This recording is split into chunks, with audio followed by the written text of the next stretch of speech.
قصه و غبار الو گرفته الو کوچه حامد سلام. ها الو سلام محمد، چطوری سلام. محمد؟ خوبی؟ چه ماسک محمد زدی؟ وایس کجایی؟ سر کارم با ماسک داری چیه؟ سر کار. کرونا. ببین خب. یه شعر گفتم، میتونی چیز بکنی بچه ها ردیف کنی خودت، حالا بچه ها یه ملودی روش بگین. شعر چیه بخون؟ وایسا چیز کنم. ببین غصه و غبار غم گرفته کوچه ها رو، تیر غم نشونه رفته قلب آدما. آره حسشو میخوای؟ حسش. باشه. ببین اینطوری در میاد که غصه و غبار غم گرفته کوچه ها، غصه و غبار غم گرفته کوچه ها رو،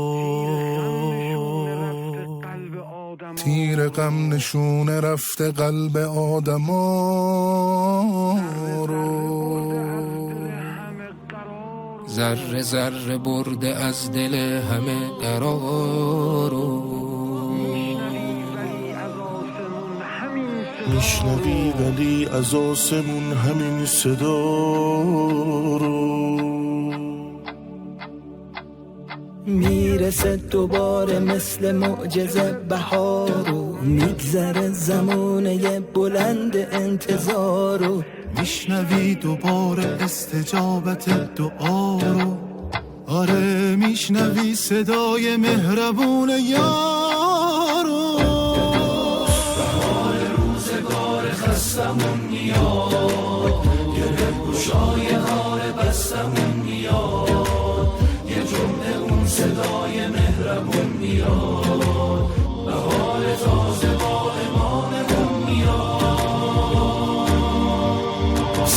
سرد اگر شده هوای کوچه های ما، گرد غم اگر نشسته باز روی دلای ما، قصه ها اگر که برده گرمی صدای ما، خالی مونده کوچه از صدای بچه های ما، بی ستاره شد اگر تمام این شبای ما، میرسه دوباره روز روشن از دعای ما، خنده میشه باز دوباره عشق و گریه های ما، میشه زندگی پر از نسیم و گل برای ما.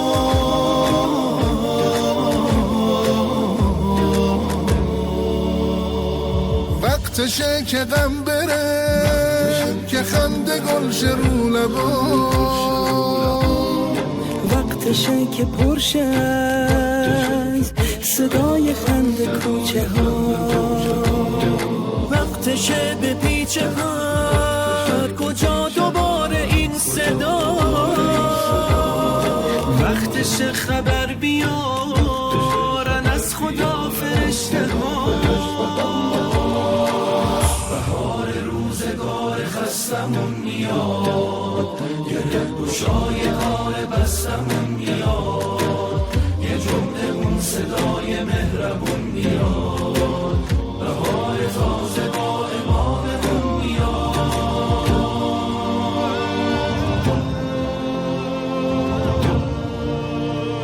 شک نکن به مژده‌ای که از الان تو راهه، شک نکن که پشت این همه سیاهی ماهه، شک نکن به نور اگر چه شب هنوز سیاهه، شک نکن که شک به روز تازه اشتباهه،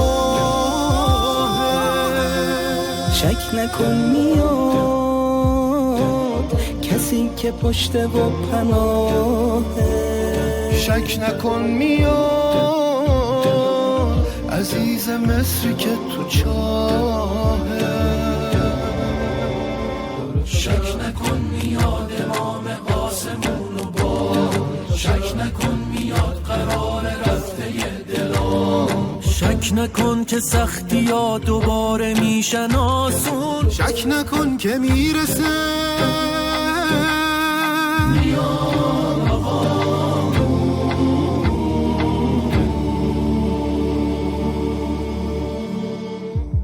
بهار روزگار خستمون میاد، گره گوشای کار بستمون میاد، یه جمله اون صدای مهربون میاد، بهار تازه با اماممون میاد، بهار روزگار خستمون میاد، گره گوشای کار بستمون میاد، یه جمله اون صدای مهربون میاد.